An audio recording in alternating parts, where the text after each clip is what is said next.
नमस्कार मित्रांनो, संघ हा दरवर्षी हिवाळी अधिवेशनाच्या दरम्यान एक बौद्धिक भाजपा आमदारासाठी आयोजित करत असतो आणि त्यांनी यावेळी केवळ भाजपा आमदारालाच निमंत्रण पाठवली नाही, तर त्यांनी एकनाथ शिंदे असतील, अजित पवार असतील यांच्याही आमदारांना निमंत्रण पाठवली। कारण त्यांनी सर्व महायुतीच्या म्हणजे सरकारमध्ये समावेश असलेल्या सर्व आमदारांना या बौद्धिकासाठी निमंत्रित केलं गेलं त्यांच्याकडनं।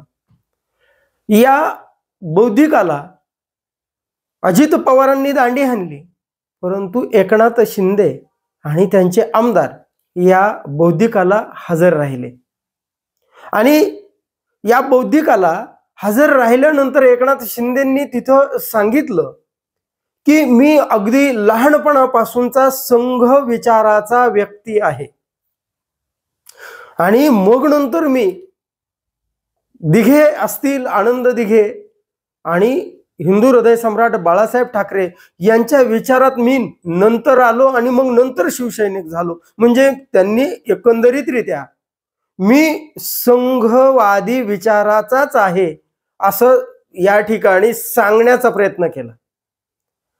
म्हणजे एकनाथ शिंदेंचं हे जे सांगणं होतं, हे जे बोलणं होतं, संघ परिवाराशी जवळीक साधण्यासाठी केलं होतं का 2029 ला भाजपा हा स्वबळावर निवडणूक लढवणार आहे म्हणतायत, त्यासाठी हे पुढचं पाऊल तर नव्हतं ना। आणि एकनाथ शिंदे यांनी जे आपलं वैचारिक विलय संघ विचारांमध्ये केला गेला त्यांच्याकडनं, तर तो विवेकाचा विलय म्हणजे हिंदू हृदय सम्राट बाळासाहेब ठाकरे यांच्या हिंदुत्वाला त्यांनी दिलेली सोडचिठ्ठी आहे का? आणि हे आता एकनाथ शिंदे या पुढच्या ज्या 2029च्या निवडणुकामध्ये स्वतंत्र लढतील की संघ विचारांमध्ये विलय झाल्यामुळे आणि त्यांच्या विचारांमध्ये आज साम्य असल्यामुळे ते धनुष्यबाणाचं स्वतंत्र अस्तित्व ठेवतील का कमळ या चिन्हावरच ते 2029च्या निवडणुका लढवतील, याविषयी आपण माहिती जाणून घेणार आहोत। तत्पूर्वी जर आपण चॅनलला सबस्क्राईब केलं नसेल तर पहिल्यांदा जरूर सबस्क्राईब करा। मित्रांनो, एकनाथ शिंदे यांनी आज संघ परिवाराच्या बौद्धिकाला हजेरी लावली आणि हजेरी लावण्यामध्ये काही गैर नव्हतं, परंतु त्यांनी आज त्या ठिकाणी जे काही बोललेत त्या बोलण्यामध्ये आपण बाळासाहेब ठाकरेंचे विचार सोडून दिलेले आहेत आणि आपण आता गोळवलकरी विचारधारेवर पूर्णपणे आपली श्रद्धा आणि विश्वास आहे असं त्यांनी दाखवण्याचा प्रयत्न केला आहे। नव्हे ते होते का? आता लहानपणापासून मी संघाच्या विचाराचा आहे असं ज्यावेळी म्हणाले त्यावेळी त्या बोलण्यामध्ये त्यांनी आतापर्यंतचे जे हिंदू हृदय सम्राट बाळासाहेब ठाकरे आणि धर्मवीर आनंद दिघे यांच्या विचारांना त्यांनी या ठिकाणी सोडचिठ्ठी दिलेली आहे का? यांचा जे काही हिंदुत्ववादी विचारधारेचा जो विलय आहे म्हणजे बाळासाहेब ठाकरेंच्या हिंदुत्ववादी विचारांचा विलय त्यांनी आज संघ परिवारवादी म्हणजे गोळवलकरी विचारधारेमध्ये केलेला दिसून येतोय। त्यांचा हा वैचारिक विलय यापुढे पक्षाचा विलय तर ठरणार नाही ना। आणि 2029 मध्ये भाजपनं स्वबळाचा नारा दिलेला आहे आणि या स्वबळाचा नाऱ्यामध्ये की हे एकनाथ शिंदे आणि देवेंद्र फडणवीसांचा पक्ष भाजपा यापुढे एकच म्हणून लढतील, कमळ चिन्हावर लढतील की काय, हे त्या दिशेनं पुढचं पाऊल आहे की काय अशी सुद्धा शंका घ्यायला वाव निर्माण होत आहे। म्हणजे एकनाथ शिंदेंना आता हे हिंदुत्ववादी विचार बाळासाहेब ठाकरेंचे मान्य नाही आहेत आणि धर्मवीर आनंद दिघे यांच्या विचारांना त्यांनी सोडचिठ्ठी दिलेली आहे। कारण त्यांनी आज त्यांचा जो विचार होता शिवसेनेचा, त्या शिवसेनेच्या वैचारिक प्रवाह आज त्यांनी गोळवलकरी विचारधारेमध्ये त्याचा पूर्णपणे विलय केलेला आहे। मग प्रश्न असा पडतो की हे एकनाथ शिंदे आता पूर्णपणे भाजपवाशी झालेले आहेत का? मग त्यांना त्यांच्या पक्षाचं स्वतंत्र अस्तित्व टिकवण्यामध्ये, कारण पक्ष हा चिन्हावर झेंड्यावर नसतो, तो वैचारिक पायावर तो पक्ष उभा असतो. आता जो वैचारिक पाया म्हणजे हिंदू हृदय सम्राट बाळासाहेब ठाकरेंचा आहे, तोच जर त्यांनी सोडून दिला आणि गोळवलकरी विचारधारेचा जर पाया त्यांनी स्वीकारला असेल, तर ते धनुष्य बाणाला काही एक अर्थ राहणार नाही. ते केवळ चिन्ह, एक प्रतीक म्हणून बनलेलं राहील. त्याचं जे अधिष्ठान आहे हिंदू हृदय सम्राटांचं आणि धर्मवीर आनंद दिघेंचं, तेच राहणार नसेल, तर ते धनुष्यबाण गोळवलकरी विचारधारेवर स्वतंत्र अस्तित्व टिकून ठेवू शकेल काय?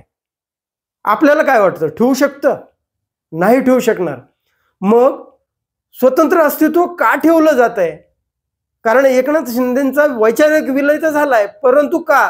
तर याचं कारण असं आहे की जर धनुष्यबाणाला जे मतदान करतात ते कमळाला कधी कधी मतदान करत नाहीत. म्हणजे भाजप विरोधी विचारधारेचा जो वर्ग आहे मतदार, परंतु तो मतदार वर्ग महाविकास आघाडीकडे म्हणजे काँग्रेसच्या विचारधारेकडे वळू नये म्हणून केवळ एक तो ट्रॅप, एक जाळं त्याला म्हणता येईल की जे की विस्तारितच कक्ष, भाजपचा विस्तारित कक्ष, परंतु चिन्ह धनुष्यबाण एवढंच. एवढ्यासाठी स्वतंत्र अस्तित्व ठेवायचं झालं तर टिकून ठेवू शकतात, अन्यथा एकनाथ शिंदेचं स्वतंत्र अस्तित्व राहीलच असं सांगता येत नाही. कारण ते पुढच्या वेळी कमळावर सुद्धा त्यांचा पक्ष लढला, त्यांच्या जे काही बंडखोर त्यांच्या बरोबर आलेले आहेत ते जर कमळ चिन्हावर जर लढले तरीही याच्यामध्ये काही आश्चर्य वाटण्यासारखी गोष्ट ठरणार नाही. पण या बाबतीमध्ये जे काही अजित पवार आहेत, म्हणजे बघा, अजित पवारांनी त्यांचं स्वतंत्र विचारधारा टिकून ठेवली असं म्हणता येईल. कारण ते सत्तेसाठी बरोबर गेलेत भाजपाबरोबर. त्यांनी शाहू फुले आंबेडकरी पुरोगामी विचारधारेशी आपलं घट्ट नातं आहे असं सांगितलं, त्याप्रमाणे ते वागताना दिसत आहेत. म्हणजे त्यांचं स्वतंत्र अस्तित्वाला 2029 मध्ये कदाचित ते स्वगृही जरी परत आले तरी त्यांना हे ठामपणे सांगता येईल की मी पुरोगामी विचारधारा सोडलेली नाही, आम्ही शाहू फुले आंबेडकरी विचारधारेच्या बरोबर आहोत, त्या विचारधारेशी एकनिष्ठ आहोत.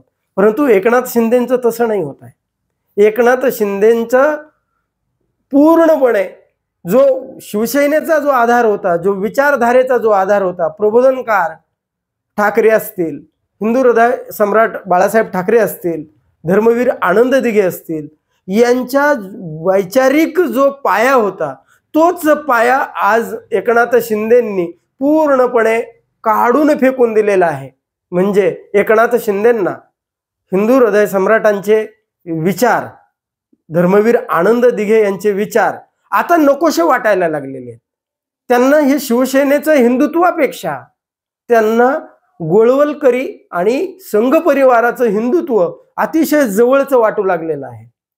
त्यांनी काही हरकत नव्हती, ते संघ परिवारामध्ये जात असतील आणि ते गोळवलकरी विचारधारेवर त्यांचा जर एवढा प्रचंड विश्वास असेल तर त्यांनी यापुढे हिंदू हृदय सम्राट बाळासाहेब ठाकरे आणि आनंद दिघे, धर्मवीर आनंद दिघे यांचा जो ते जप किंवा ते भाषणामध्ये जे उल्लेख करतात आणि त्यांचा वारसा सांगतात, तो वारसा सांगण्याचा अधिकार आज एकनाथ शिंदे यांनी गमावला आहे काय?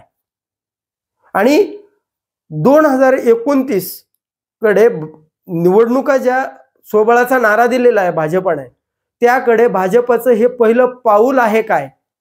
आणि एकनाथ शिंदेंना जे काही त्यांचं धनुष्यबाण आणि जो गट आहे, त्यांचा पक्ष आहे, याचं 2029च्या निवडणुकीमध्ये स्वतंत्र अस्तित्व अबाधित राहील का? टिकून राहील का? धन्यवाद. जय महाराष्ट्र.